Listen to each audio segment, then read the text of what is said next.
We got breaks at, what, 15, 30, and 45? And what time do we have to be out? 58, 45. 45. Okay. Yeah, give me music at 60. 60 out. So I know we're. All right. Coach, the first half hour. Mike Bohn, the third segment. And Doug Rippy, the linebacker's the last one. All right. Yeah, he started with the Seahawks. 1 minute, Coach. Hello. Hey. Hello. Is that good? Do a quick sound check. Everyone good? I don't hear me. 1, 2. I know I hear me. More of me. John, you got Is yourself? that enough of you? Yep. Everything Yeah. clear? Okay. Got enough of Mark. All right. No, more of me. More of me. All right, guys, my mic's going down. All right. Yeah. I know. We got to tighten up a few things, but it went good. It went good.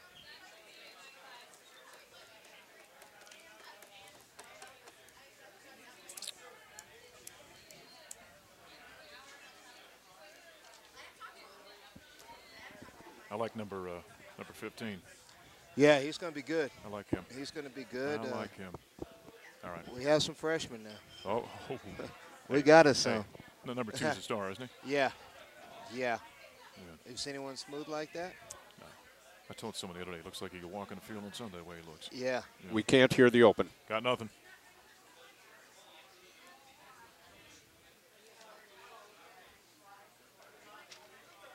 Tony can't hear the open.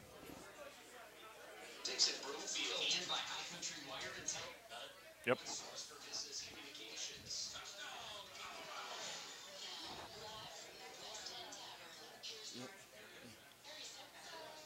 Well, ready or not, the college football season is upon us, and we welcome you to show number 1 of Buffalo's Prime Time from the West End Tavern here in downtown Boulders. We get ready to kick off the campaign on Saturday at Sports Authority Field a mile high. It is the Rocky Mountain Showdown between Colorado and Colorado State. Welcome back to our hour-long show. We do every Tuesday night all season long here from the West End Tavern. For the entire hour, we're talking Colorado football. The head coach, Jon Embree, obviously with us for the first half hour. Mike Bohn's going to join us here at the bottom of the hour. He says he got a special announcement. Yeah, I heard him say I don't know what that is. Coach, you know what that is? Huh? No, I don't. Maybe it's a raise for Jon Embree. Maybe that's what the announcement's going to be. So Mike's going to join us, and then linebacker Doug Rippy, one of our favorite senior for the Buffaloes, as they get ready for a 2:05 kickoff from Mile High Stadium on Saturday. We'll hit the air at 12:05 on our flagship, 850 KOA, and then our network affiliates pick it up at 12:35, and again for that 2:05 kickoff between the Buffs and the Rams. So along with Larry Zimmer, I'm Mark Johnson, the head coach. What are you going to do this weekend? I thought I'd tailgate about noon. Good idea. Yeah. Going to be a nice day. And then just see what the day brings. Your fellas, I would have to imagine, right now, it's been roughly a month that you guys have been in camp. They have got it. Unlike the NFL where you get the practice games and 4 times you get to go out and play against, your guys don't get a chance to. They got to be salivating right now. They are. It's such a long camp. Like you say, you're used to preseason games and all that. So, but our guys have done a good job of focusing. We've done some different things to break up camp. We've had we took them to a movie one night. We had a bowling tournament the other night, which was fixed. It was fixed? Yeah. All right. In favor of? The players. Okay. All right. Is that why Rip Shearer was running wind sprints today at practice? No, that was another deal he had with the quarterback. So, but we've done some things that they've when we've asked them to work, they have, and they've haven't complained. We haven't had to push them. A lot of stuff happening from within the team, from themselves, pushing themselves. So when that kind of stuff happens, it makes it easier as a coach. I was talking to Greg Brown after practice, and let you elaborate on this a little bit. But he said with all the young guys we got, particularly for him on the defensive side, he said it's really exciting when you walk out there because they're so excited about everything. He said they go a million miles an hour. Yeah. They make mistakes, but they really play hard. Yeah, they do, and especially for him. He has a lot of new guys back there: Kenneth Crawley, Uri Wright, Marquise Mosley, Jeff Hall. Those 4 guys are all figure to play this year. Not like Greg Henderson's an old guy. Yeah, I know, but as a sophomore, he's kind of That's right. the uncle of the group, I guess. So, but it is good having those guys out there, and they run around a lot of athleticism, speed, a lot of energy and enthusiasm. Once again this season, if you'd like to ask a question of Jon Embree, you can go to cubus.com/gameday, click on the Alliance Tickets, Ask the Coach button to submit your question. This year, all of our Ask the Coach questions will be presented by Alliance Tickets, a proud secondary ticket partner of CU Athletics. For all your sport and entertainment ticket needs, visit alliancetickets.com. I bring that up right now because it's kind of funny looking at some of the questions we get here today. You've had a closed camp. But everybody out there who has not seen a moment of closed camp has got very strong opinions about your team right now, which I find kind of interesting. If you were going to tell Buff Nation what you like about your team right now here on the precipice of game number one, what would you say? Our athleticism. Yeah. We have big guys that can run, big guys that can really move and do some things. We have speed in the back end. We have speed at receiver. Not a lot of it at receiver, but we're faster there than we were as a group. Obviously, P. Rich is the fastest guy we have. And then I'm excited for everyone to see Jordan Webb. I'm excited for number 4. He has had a very good camp. He has done things that I never thought he would be able to do coming in as late as he has and all that. And he's really taken the team over. Those guys gravitate to him. He's a great leader. He makes very good decisions. He's accurate. He has a lot of confidence. He just, has a lot of things going for him that I didn't realize we were getting when we decided to have him come in. And so I'm excited for our fans to see that too. The longer I've done this for a living, been around teams and athletes, I've kind of determined there's a feel about guys. Some guys feel like a starter. Some guys feel like they're a cornerstone. There's something about him. There's a confidence, a swagger, if you will, about him that I can kind of see might infect those around him in that offense. It's amazing because, here's a guy that's played in shotgun, and he gets underneath the center, and he handles all the CQ exchanges. He does his ball fakes. He gets back in the pocket. I mean, he does a lot of things so naturally, and it's just amazing to think that he hasn't done that, that he's gone from shotgun to underneath the center like that. I know when you're in the NFL and you're going through and you're looking at evaluating quarterbacks, one of the things you always worry about is, has he taken a snap? Because you're going to play underneath center most of the time in the NFL, and you worry about, can they still do the things mechanically that they're used to doing in the shotgun. It's a different timing. It's so many nuances, and for him it was like riding a bike. You put to rest all the speculation about the starting quarterback, so guess what? Now everybody's saying, when are you going to name the backup quarterback? I know, I can't get a break. And you know me, when I know, I tell you. So, right. Right now Connor and Nick have done a good job competing against each other. It's something that I've left a little bit more to Rip. I've been trying to focus on some other things once we had that position decided. Things on the other side of the football, some things from kicking standpoint. So I haven't has been as attentive to that. And I'll trust Rip on what he wants to do. I'm watching the guys a little bit. But obviously, game day's coming up here, so I guess we're going to have to decide here quick. Let's go back to Jordan for a second. I recorded a piece with him for pregame today, and I made some reference because he said something about being an undersized quarterback. And I said, well, you're what, 6'1", and he smirked and said, if that's what it says, that's what we'll go with. Now, let me ask you, you talk about being an under-center guy. When you're back in the shotgun, you've got a broad view of what's going on defensively. When you're under center, there's an issue there you got to get back. How much of a difficulty or hurdle for a smaller guy to overcome coming up from under center in order to see things? Normally it's something you worry about, but Jordan has been very good at it. Like I said, he hasn't had issues with tip balls or not seeing receivers over the middle or haven't struggling seeing over big tackles with the edge rush on maybe a 3-step drop, throwing the ball outside. He hasn't had any issues. So And a couple of those times he's thrown over Stephon Nimbot. You've seen him, so Big man. if you can see around Stephon, then you can see. I can just see him peeking around the corner. Yeah. Yeah. Running game. Tony Jones is pretty much settled as your top running back, and you've got a whole fleet of guys behind him. Yeah, we do. Dante Abron and Malcolm Creer are two guys that have had very good camps. You know, Malcolm, to his credit, coming back from the knee, and it was, you know, I'm not going to lie, when it happened, I thought, well, that's it. That's a shame that his career is going to end like this. You know, he had a bright career, bright future, and I really, in my mind, thought that he probably wasn't going to get an opportunity to come back from it and be an effective player. And to his credit, he has worked very hard. He's come back. He's probably a little bit early. And he's had a good camp. And then Dante Abron, young freshman, he has some stuff about him. He's very quick. He's strong inside the tackles. But he has the ability to get outside and run hard get to the corner quickly. So, and then all the backs that we've got in all have really good hands, which, you know, you like because that gives you flexibility. And the other kid is Christian Powell. Fullback.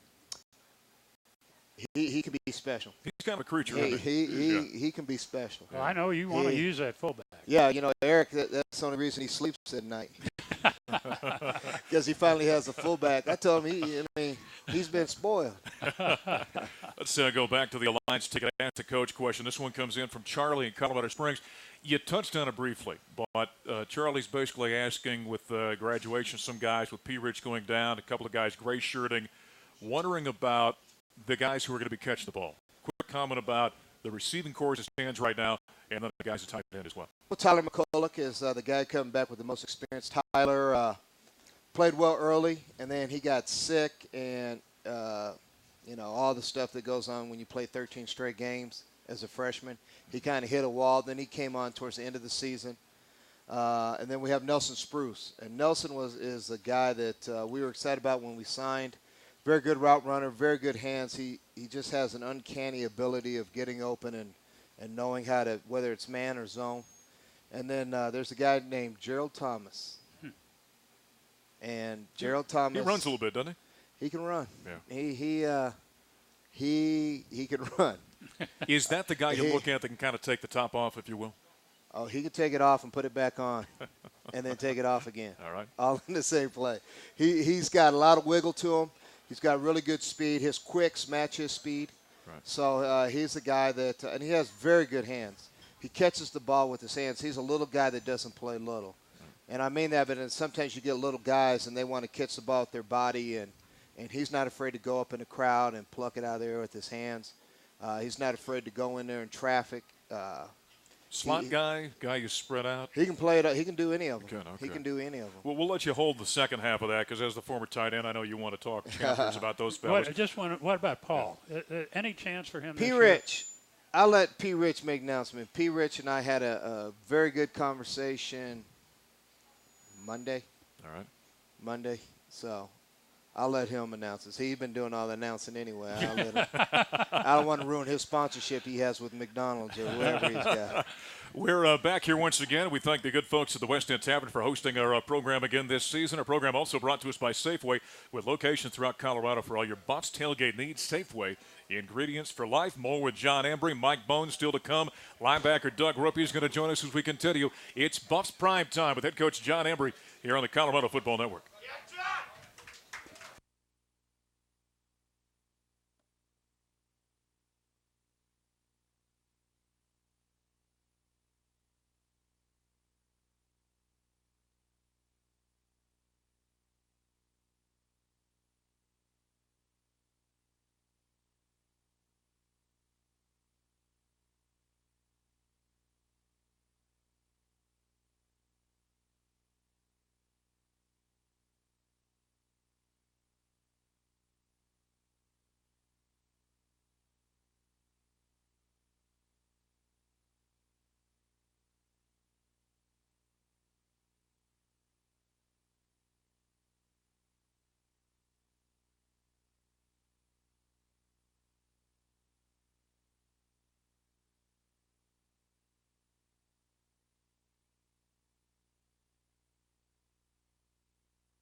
Oh, we are getting you ready for the Cinch Jeans Rocky Mountain Showdown on Saturday at Sports Authority Field at Mile High. 12:05 at the pregame, the Buffalo Stampede. 2:05 the kickoff.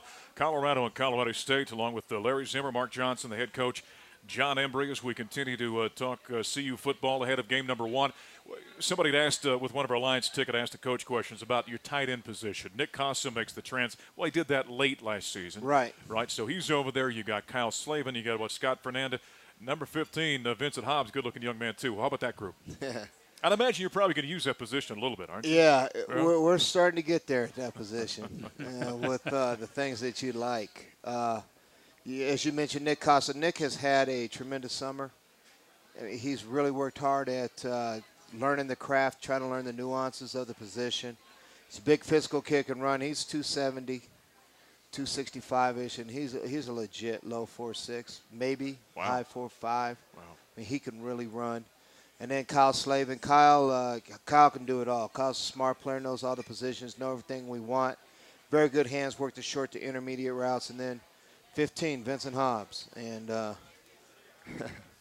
Vincent, he wants to be great, and that's what I really like about him. He, as you know, after when you're out there practice, working on some stuff during special teams, and I laugh because we can't talk about it on air, but let's just say we had a very unique recruiting experience with him in his coach's office. So I'm glad he's here. Let's just say that. Well, I saw you working out there with him today. So is he going to be another Jon Embree? I hope he's better than that. John, what is it about, and obviously we joke a lot because that was the position you played for the Buffaloes. Why is that position? It seems in football, you see it greatly in the NFL, New England, these places. Why has that position become so in vogue, and why is it so effective in an offense? You create mismatches. Okay. You know, if you can block and do it, and that's the biggest thing with me is being able to block. If you can do that, and then they can't cover you with linebackers, and they start pulling the little guys to cover you, and then now they can't hold up against the run. You're able to create mismatches, and then if you get a guy that can run and block and do all of it, like when I had Daniel or Mercedes or 88 Gonzalez, and you can flex them out, and you can really create some mismatches for defenses. It affects their blitzes. It gives them a lot of headaches, a lot of problems, and so it's good to have that as an offensive coach because you're always dictating. Has that position evolved in terms of the talent you look for in that guy? It seems the guys you mentioned, pretty athletic guys now. Yeah, it has, and the one thing they all have in common is they're all good basketball players. Whether they played it in college like Sadie's and Tony, or like Daniel at high school, or like Vincent Hobbs is a very good basketball player. And so that skill set really allows you, if you have that football mentality in you, to be a good tight end. When Daniel Graham, when you were coaching him, you weren't afraid to send him deep. Yeah. And I mean, it was very, very effective. Right. You got guys that can do that now. Yeah, Nick can get down the field, so can 15. 88's not bad in the right situation, Kyle. So we have some guys that can get down the field. We have a little more speed there than we had last year. You ever wonder why Daniel Graham kind of became known as a blocking tight end in the NFL? As good as he caught the ball being a Mackey Award winner here? I laugh because, Dan was third string for me because he didn't want to block. Okay. So he was third string for me. And then when he found out that I wasn't going to play him until he committed to learn how to block. And so we worked on it, and obviously he became this good blocking tight end. And it's funny because we talk about this every fourth or fifth time we talk. We always talk about, hey, you were a pass catcher, and now here you are. You're an extra tackle now. So sometimes I think he blames me. But I told him that's kept him in the league for a long time, too. So. Right. No doubt about that. Hey, before we've got 6-7 minutes left here with you. The game this weekend, Colorado State. Obviously, from the fan perspective, there's all the excitement and passion that goes into this ball game. And I know you feel, being a Colorado kid, you feel some of that. But with that being said, you guys are focused on first step in what you hope is a very successful season. A bit about this matchup this weekend. Well, we're playing those guys, when you start talking about their offense, their center and running back, Those are the two guys to kind of make them go. They have a good offensive line. They have, I think, 3 guys back. Another guy that's played a lot, so kind of having 4 starters back. Their tight end, he's a threat. He's kind of the Crockett. Yeah, Gilmore? he's kind of the comfort for the quarterback. You know, when the quarterback's in trouble, that's the guy he wants to try to get the ball to. They've gotten better at receiver from what I've read. They have a kid named Vincent starting now, plays number 1 Greenwood, and then they have Marquise Law on the other end. So they have the ability to move the ball and put points on the board. And then defensively, I really liked 56, Barrett. He'll be an outside linebacker or put his hand on the ground, whatever it is they'll have him do. He's a DN linebacker. He's played in the middle. He can cover. He's a very good pass rusher. He's strong at the point of attack. 43, Skelton. A downhill linebacker, come down and hit you in the mouth. He's an old school, like a Big 8 linebacker, you know, one of those guys. And then number 12, Gray, safety. He's everywhere. You know, he plays the game like he's the only man on the field, and if he doesn't make the tackle, it's a touchdown. And that's, as a defensive coach, and obviously as Coach McElwain probably feels the same way, those are the kind of guys you want out there that play with that kind of urgency. So defensively, there'll be a 3-4, 4-3 front. Offensively, we're not sure if there'll be Alabama or Utah State, so we're preparing for both. Or New Mexico. Yeah, or I guess them too. Yeah, you know, so we'll have to be able to adjust on that side, and we got to do it quickly. So it'll be a lot of fun. I met Coach McElwain just briefly in Arizona in May. Nice guy and all that. And so I know reading the stuff he's trying to do, he's going to do it the right way up there. And he's building a program. He's not trying to do it short fixes and all that. So excited to finally get to play a game. You know, you're not saying anything that's going to create any bad blood here. You got to light this thing on fire today. A big rivalry game on Saturday, John. Don't do it, John. Mike, do you want to say anything?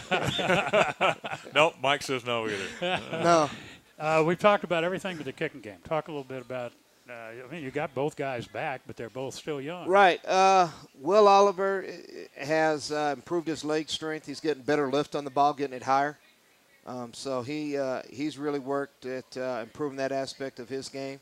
He's always been an accurate kid, so he's got a little more range to him, and obviously getting more height helps. And then Justin Castor's handling the kickoffs. And then Dara O'Neill. Dara, the last probably 6 practices has started to find his groove and getting good hang time and placing the ball well. So we need both of those guys, you know, as we keep going forward with all this, you know, we need to have, and they both can be weapons. And so we need both of them to have good years. We've got another Alliance ticket to ask the coach question from one of our friends at Austin who is listening, and I'm not quite understanding the name you put down there. He's wondering about play calling, coaching staff, year 2, understanding, feeling more comfortable as a staff in your second year. Talk to that point a little bit. Yeah, there's definitely more comfort among our staff. Mm-hmm. We understand kind of where everyone's coming from. The play calling, you know, we'll be aggressive. That's just me by nature, to want to be aggressive. So we'll be more aggressive as we get the people that allow us to do that on both sides. You know, the Pac-12 wanted to record. They wanted to record the headsets. Oh, goodness. Oh, my. And so Woody Dixon, I told Woody, I said, well, by the time you beep everything out, it's just going to be throw the ball. Nice play. Sure. I don't know if anyone's going to want to hear all that. So, but they were talking about doing that with the Pac-12 and putting it together with video footage. But I just say that because, you know, as we get after each other as coaches. Sure. And we're not, you know, all staffs do that. I mean, there are some very heated conversations. There's some crazy things said. It's funny. Eric and I had a unique exchange in Arizona this past year. I wanted to throw the ball deep. So I have the nickname of Al Davis now. And so we're getting the ball back, and I told Eric in no uncertain terms, we're going to throw it deep 4 times in a row, and I don't care. Right. So he has his statement, right, or statements, because it went through like 3 plays. And we throw it deep. We get down there. We throw it deep again, and we get down in there, and then we can't throw it deep because we're too close, but we scored. And so afterwards, we're talking, and I walk by the quarterbacks because they have the headphones on because they're signaling plays and all that. And the looks on their face was just like, they thought thinking like, someone's going to get fired. Yeah, like, oh, my God. And I'm like, don't worry about it, you guys. This is normal. So, Wisely, before we let you go, and one thing I've always appreciated since I've gotten to know you since you came on board as a head coach is I thought you came in and were very open-minded about how you approach this. And you wanted to learn and figure out the best way to be the best coach you could be. What have you learned sitting here today that you've corrected that maybe you look back and go, boy, I wish I would have been better at that last year, and now I feel I'm better, or the staff is better? I wouldn't say corrected because I'm still working on it. Right. Patience. Good luck with that. Yeah. It just, when you're the head guy, it's different. Honestly, when you're a positional guy and you're dealing with 4 or 5 guys or passing game coordinator, whatever, and you're dealing with a certain group. But when you're the head guy, just the patience and the demeanor at times. I'm going to try to be better about that. It doesn't mean I'm not dying on the inside. But I'm going to try not to show it too much when, it's not going how it should be going.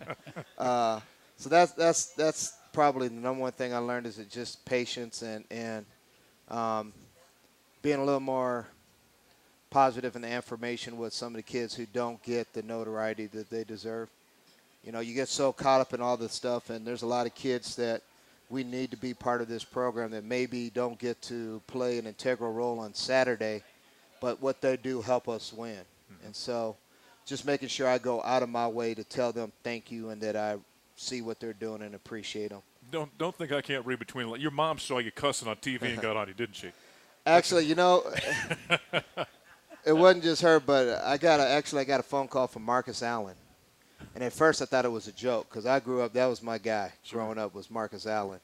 And so I had a phone call from him about that, and I appreciated that phone call, and I've talked to him since and told him about that. But so I'm excited. As I told him, if they'd just do what we asked them to do, we wouldn't have these issues.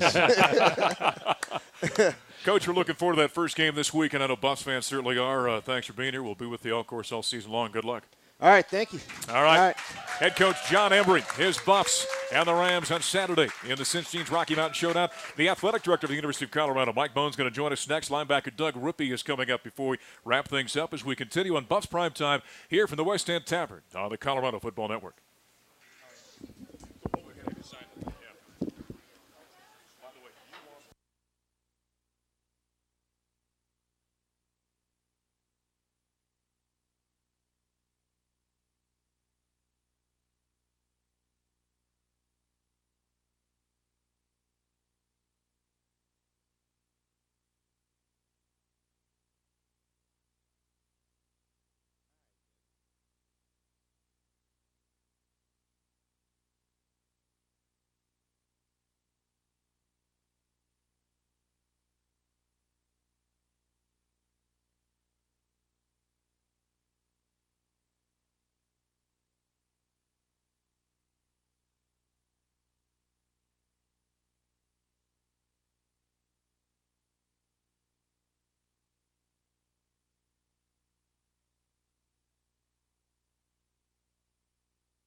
To the West End Tavern on the Colorado Football Network, along with Larry Zimmer. I'm Mark Johnson. We welcome in now the athletic director at the University of Colorado, Mike Bohn, ahead of the game this weekend. The Cinch Teens Rocky Mountain Showdown at Sports Authority Field a mile high as the Boston Rams get together. Again, 12:05. We'll get things underway with their pregame.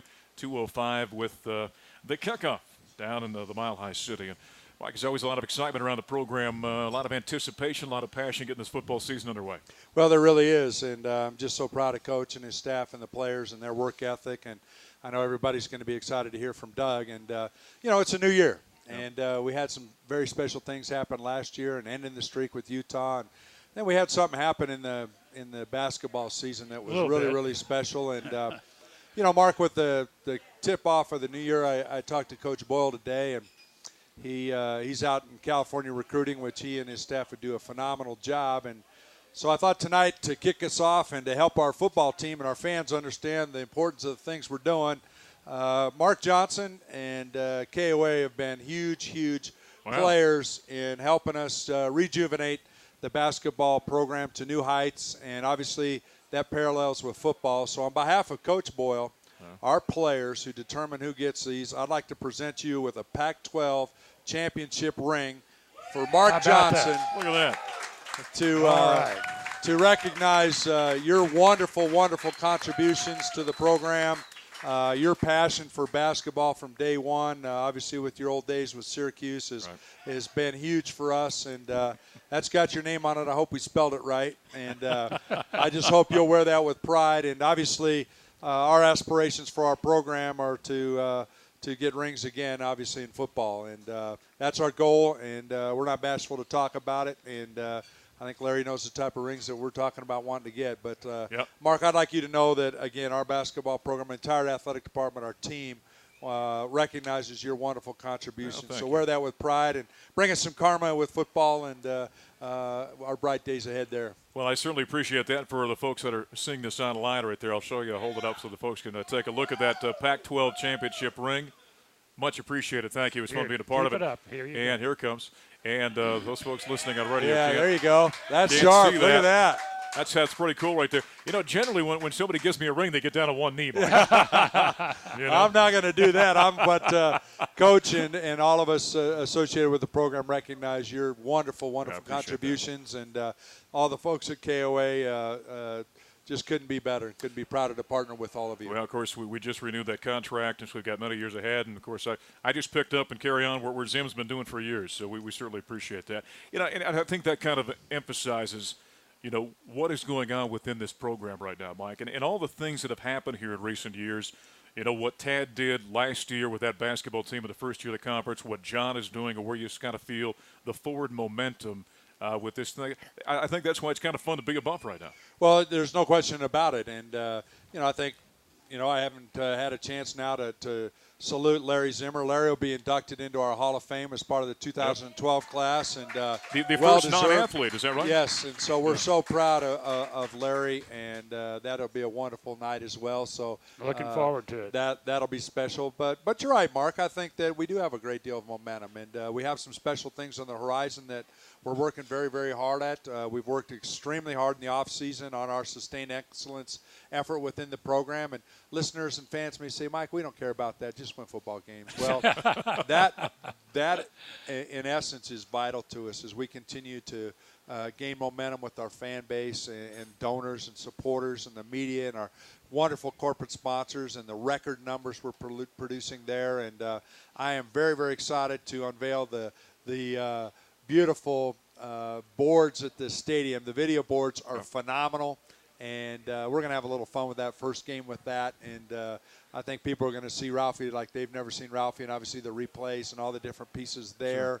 Sure. There's been many articles written in the last several days about our ambitious concepts associated with the stadium. We're working very, very hard on that. The collaboration from our campus leadership to donors to faculty members to everyone that's vital to that has just been phenomenal. So, again, we recognize we're not there yet, but our aspirations are big. And we're looking forward to pursuing heights that obviously we reached here before, and that's our goal. And so we recognize we're not there yet, but the work ethic of Coach Embree and his leadership and the young men, and being able to talk with Doug Rippy and stars like that are very, very important to us. And they represent a big piece of who we are as a community, as a state, as an institution. And we're very, very proud of them and looking forward to a great year. And I know you want to hear from Doug, so we'll let the overweight athletic director get out of your way here before Larry tries to squeeze me on some big announcement, because we got some secret announcements coming down the road here that we're very, very excited about it as well. I'm not going to squeeze you. I'll wait, because I know. Yeah, that's right. You haven't got that Hall of Fame yet deal, right? Right. We haven't had the formal presentation yet, so we want to make sure we get that done. After that, the really tough questions then come from him. Well, Mike, it's a lot very exciting, like we said right now, and I know everyone's looking forward to Saturday and getting the season underway. But we thank you for everything you're doing, and thanks for the jewelry tonight. It's a wonderful partnership, Mark. Enjoy that. Right. We're very, very proud of that, and go Buffs. All right, Athletic Director Mike Bohn joining us here tonight on Buffs Prime Time at the West End Tavern. The aforementioned Doug Rippy, one of the leaders for the Colorado Buffaloes, as they're about ready to open up the season on Saturday. Our program tonight is brought to us by the Buff Club. Don't forget the Pearl Street Stampedes are back again this year every Friday night before home games at 7 o'clock. Right here on Pearl Street. Come see the entire team and all kinds of special guests, former players and coaches, and all kinds of CU dignitaries as well. Timeout. Linebacker Doug Rippy joins us next here on the Colorado Football Network.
The Colorado Football Network, as we come to you from the West End Tavern. Once again, just great host all season long as we kick off the first of what will be 13 shows this season. Colorado Football is also brought to us by High Country Wire and Telephone. One-stop shopping for all your business telephone and internet needs. Call Bob Whitfield at 303-467-5500 to go to hcwt.com. That's High Country Wire and Telephone. Our last segment we always reserve for one of the players. We got Larry Zimmer, of course, alongside of Mark Johnson, and joining us, one of the leaders certainly for the Colorado Buffaloes, who has had a heck of a comeback after an injury. It was in Seattle last year, wasn't it? Yeah. That was up in Washington. It was in Washington. Yeah. Linebacker Doug Rippy is joining us, one of the seniors for the Buffs. We've been kind of joking with you. You and John Major said you can't do individual interviews. This is the second one you've done today. There's got to be some sort of kangaroo court that's going to get you in trouble here, isn't there? Yeah, I don't think I want to go home tonight. He might be waiting there for me. So, we talked about it after practice, and we joked around with it. But, we kind of came up with this agreement before the season. So, we have fun with it, and, that's like my brother. That's my twin brother. But we enjoy each other's company, and we like to have fun with things like this. I remember when the Denver Broncos offensive line wouldn't do interviews. That's right. And Mark Schlereth was playing then, and he did one with his hometown in Fairbanks, Alaska. Didn't think anybody would hear that. They knew. He got busted. Yeah, he did. He got busted. He did. Well, yeah, you'll be paying when you get back to tonight. Everyone's wondering about your knee, Doug. And that's such a tough injury to come back from. How are you feeling? Certainly, we know you're going to play on Saturday. Are you 100%? Where are you at? I'm close to 100%. I'm not going to say I'm 100%, but it's been a tough journey, and obviously overcoming this was probably the hardest thing. But it made me mentally tougher, and physically I got a lot stronger. So, you know, it was just good to be able to get back out there and be with the guys. It's been almost a year. It's 10 months. It'll be 10 months next month. So, Wow. you know, no, it'll be 11 months next month. I think you're right. Yeah, yeah, right. so, that's you know, right. just getting back into it and, you know, just knocking the rust off. I think that's what camp was for. But as we prepare for game week, I kind of got better and I feel in the groove of things. So I want to thank Coach Cabral for that and obviously the training staff and the strength staff. So they did everything they could and they probably to get me back out here. What is the toughest aspect of coming back? Is it the physical or the mental aspect of what you go through? Both. Yeah. I think more of the mental part because, you know, physically you're fine, but, you know, you're in pain and, you know, just getting back out there, learning how to run again and all that stuff is hard because, you know, you're going to start off with a limp your first time doing it. But at the same time, you know, mentally you know inside your head you can do it, but physically you know you can't. So it's like a game with the two, Sure. a mind game. So, I mean, now it's just the mental part. Doug, you have a lot of young guys in the defensive line and in the secondary. However, in your position in the linebacker core, you're pretty deep there and have experience. So I guess it's sort of up to you to really keep that defense going. Yeah, I mean, you know, and it's been a really great camp for some of them guys, the younger guys like Brady Day, Woodson Greer, and Derek Webb definitely was the one who improved the most. Sure. But, you know, with just John and I, we both been hampered by injuries through our career here. Just to be able to pull them young guys along, you know, sometimes in the game, you know, we may need to come on. We can trust them to go in and actually perform the way that they do. They play like they're starters, so, I mean, they're both great players. And, you know, Webb coming along, that was probably the best thing for us, you know, just because, you know, with me and John, we both had really good seasons, and then they got cut short with injuries. And, you know, it's and with D. Webb this year emerging as a star, you know, it's really going to help us out a lot. How much, from just kind of the leadership, mental gymnastics aspect of being out there, yourself, John Major, Ray Polk, I guess Will Precheck up front. Yeah. But are you guys, on top of knowing your own assignments, are you going to have to keep an eye on some of those pups out there and make sure they know where they're at? I know you think they're very talented. You think they're very good players, but they don't know what they don't know, just like you did when you were a freshman. Yeah, we do. You know, as linebackers, we got to know what everybody's doing on the field because, you know, if somebody mess up, we got to adjust to that. And, you know, with the younger guys, like I said, they like to run to the ball and they like to get after it, but at the same time, we all make mistakes. Mm-hmm. So, you know, if they make a mistake, we're not going to get on them about it, but at the same time, we're going to alert them about the mistake so they don't make it again. But, yeah, we have to keep eyes on everybody, you know, especially I got to keep eyes on Will Precheck sometimes. I'm just kidding. But, be interested in your preparation as a defense for this game, not really knowing what Colorado State is going to throw at you. And Greg Brown said, well, we're going to have to really adjust during the game. From a player standpoint, how difficult is that? It's real difficult. It's difficult now. You know, just because we don't really know what they're doing and just trying to figure out some things and then adjust to certain formations and shifts, it's kind of been hectic these last couple of days. And, you know, like I said, like he said, you know, we might have to adjust to some things in the game, but it's nothing new to us. We adjusted to some things in the game before in the past. So, you know, with the veteran guys, I feel like we'll be fine, but it's just the younger guys trying to learn their adjustments. Colorado football is brought to us by Spine One all season long. In fact, Spine One is going to present the backbone of the Buffs player of the game. So when we get to the games, we'll actually have that. Request an appointment at spine1.com or call 303-367-BACK. Spine One, the Buffs' #1 choice for innovative spine care. Okay, give us some insight. Again, these practices have been closed. The freshmen aren't allowed to talk. When you're out there seeing some of these youngsters, whether it be Uri Wright or Kenneth Crowley or Marquise Mosley or guys Gerald Thomas, who John mentioned a while ago, what guys have you watched and said, boy, that's going to be a player. He's going to be a great Buff by the time he walks out of here in 4 or 5 years?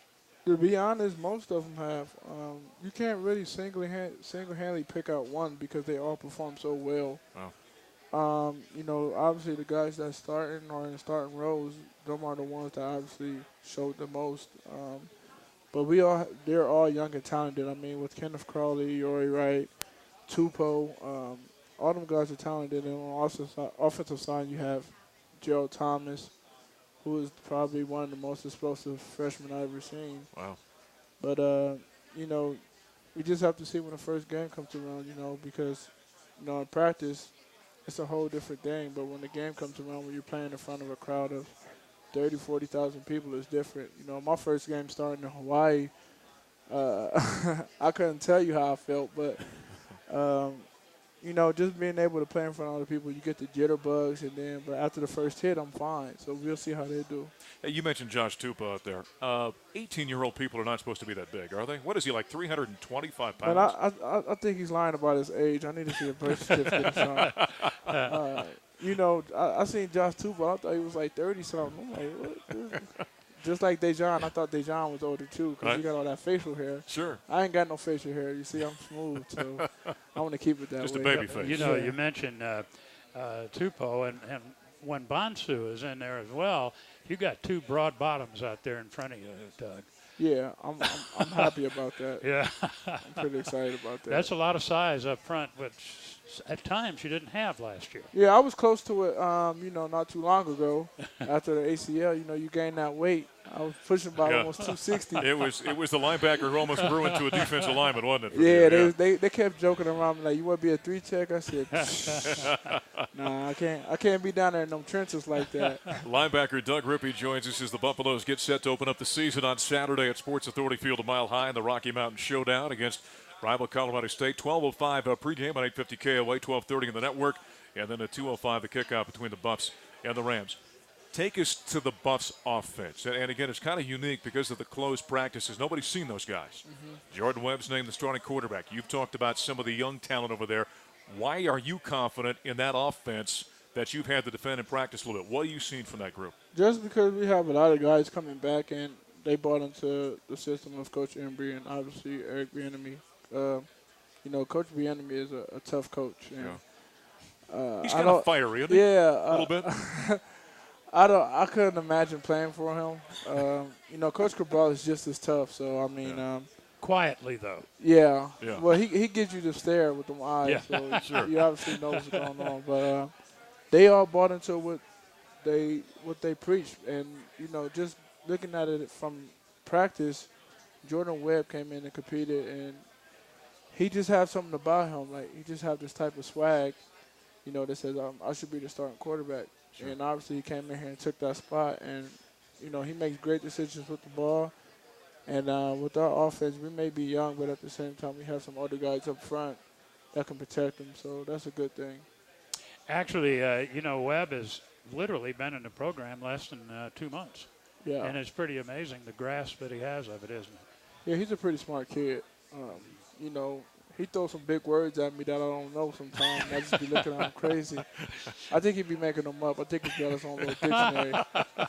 Just to make you feel bad. Yeah, he's a laid-back dude, though. I mean, my boy that played at Kansas with him told me about him, and he's really good. So I took his word for it, and obviously he showed well. Does a quarterback have to have that it factor you hear guys talk about? That whatever it is, it's a leadership, it's a guy that just kind of exudes or infects other guys with confidence. Does a quarterback have to have that?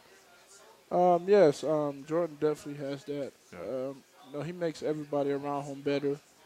And he has that leadership in him. You know, although this is the second month in the program, but we consider him as a leader because, you know, just doing the 7-ons throughout the summer, you know, he was kind of laid back and he did what he was supposed to do. But as soon as camp came around, he stepped into that role, and obviously he took over it, as y'all see, and Coach Embree made it public.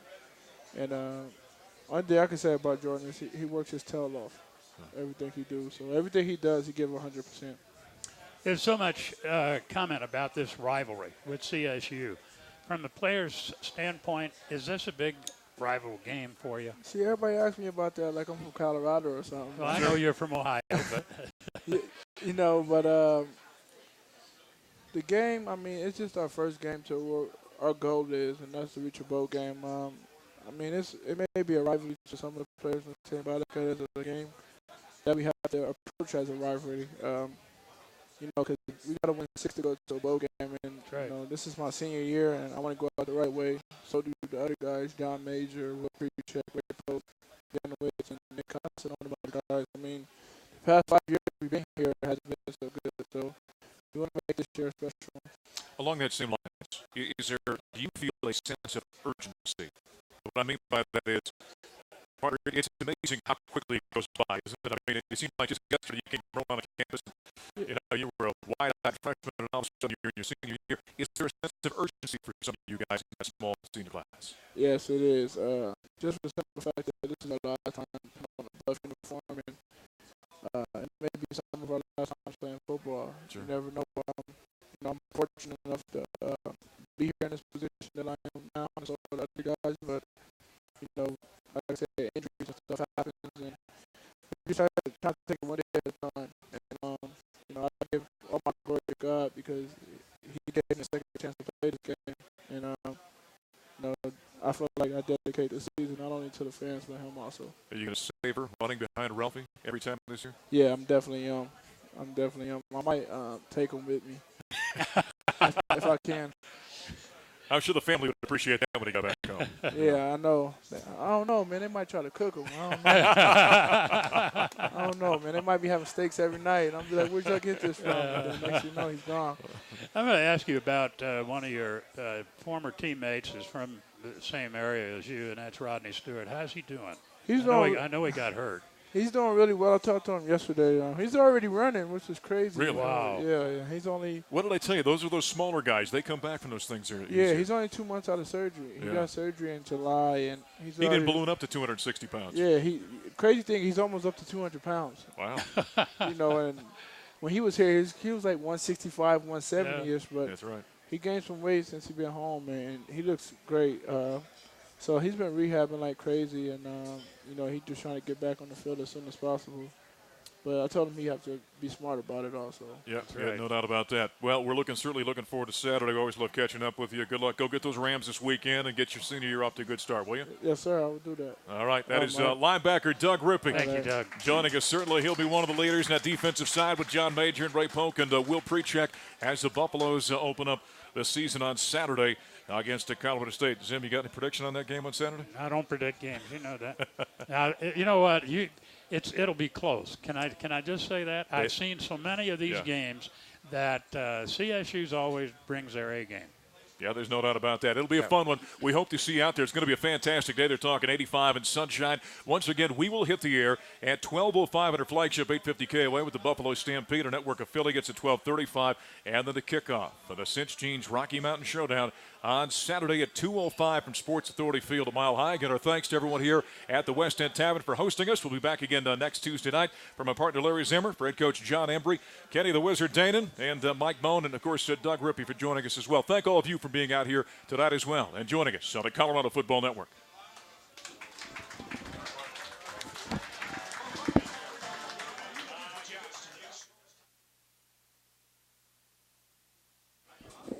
Thanks, Doug. Thanks, Tony.